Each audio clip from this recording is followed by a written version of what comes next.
معزز سامعین کرام، السلام علیکم ورحمۃ اللہ وبرکاتہ۔ اس وقت سچا پیغام کے ذریعے بجائے عام موضوعات کو اختیار کرنے کے صرف ایک تحریر پڑھ کر آپ کو سنانا ہے، جس کو مفتی مشکور احمد قاسمی صاحب نے منچریال تلنگانہ کے ذریعے سے یہ تحریر آئی ہے، واٹس ایپ کے ایک گروپ کے ذریعے سے ہم تک پہنچی ہے۔ اس وقت تبلیغی جماعت کے ذمہ داروں سے گزارش کے عنوان پر یہ تحریر سماعت فرمائیں۔ مفتی مشکور احمد صاحب نے لکھا ہے، آج پورے ملک میں تبلیغی جماعت کو بدنام کرنے کی گھناؤنی سازش ہو رہی ہے۔ پھر اس جماعت کے ذریعے مسلمانوں کو بدنام کرنے کی کوشش کی جا رہی ہے۔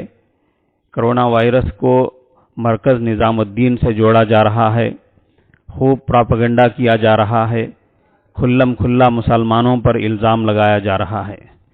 دوسری طرف ہمارے ساتھی الحمدللہ ہمارے ساتھی محفوظ ہیں، کوئی پازیٹیو نہیں ہے کہہ کر مطمئن ہو جا رہے ہیں۔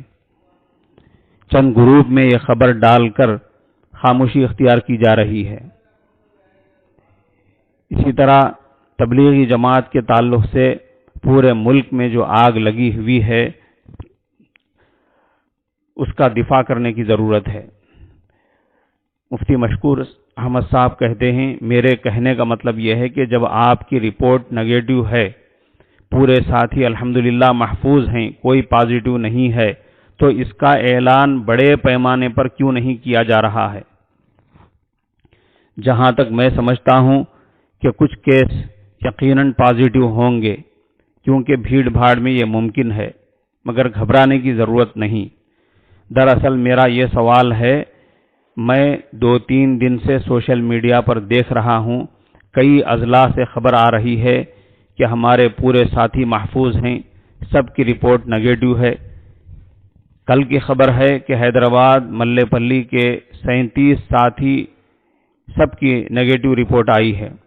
خود مرکز نظام الدین کی خبر کسی ٹی وی اسکرین پر دکھایا گیا کہ 27 ذمہ دار ساتھی سب کا ٹیسٹ ہوا، سب کی نارمل رپورٹ آئی ہے۔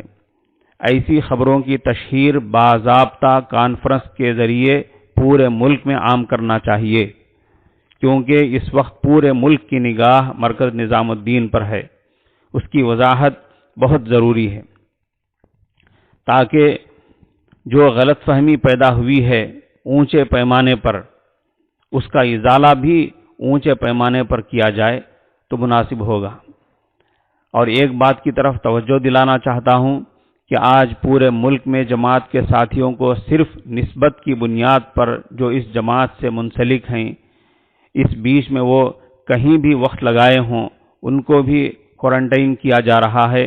ان کی بھی حتی الامکان خبر لیا کیجیے، اپنے اپنے علاقے کے سرکاری افسران سے ان کے کھانے پینے، رہنے سہنے کی سہولیات کے سلسلے میں بات کیجیے اور توجہ دلائیے، یہ بھی انتہائی اہم ضروری کام ہے۔ مفتی مشکور احمد قاسمی صاحب نے آخر میں لکھا ہے کہ سب سے درخواست کرتا ہوں کہ سب خصوصی دعاؤں کا اہتمام کریں۔ مفتی مشکور احمد صاحب کی تحریر کے بعد ایک دوسری بات عرض یہ ہے کہ یہ بات کئی باوثوق ذرائع سے معلوم ہوئی ہے کہ اس وبائی مرض کی وجہ سے جو مسلمان فوت ہو جا رہے ہیں، ان کی لاشوں کو گورنمنٹ کے ذریعے جلا دیا جا رہا ہے۔ یہ طریقہ کہ میت کو جلا دیا جائے اسلام کے خلاف ہے، سنت کے خلاف ہے۔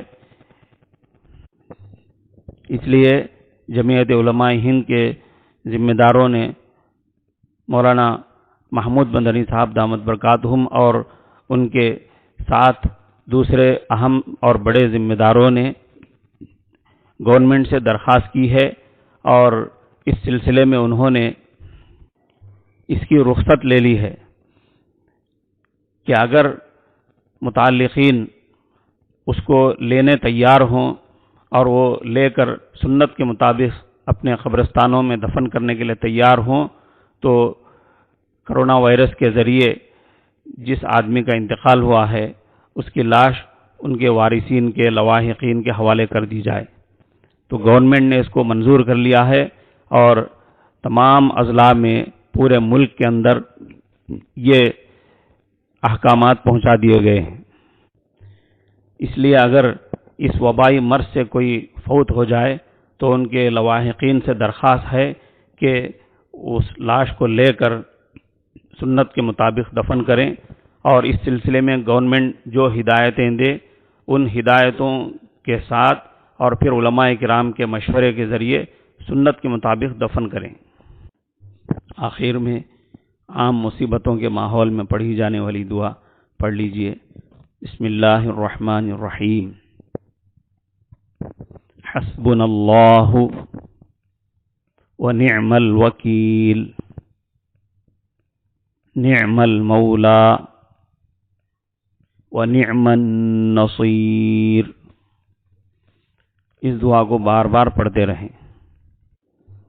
اللہ تبارک و تعالی اپنے فضل اور مہربانی سے جلد از جلد اس زہریلی وبا کو ختم فرمائے اور معمولات کو بحال فرمائے۔ السلام علیکم ورحمۃ اللہ۔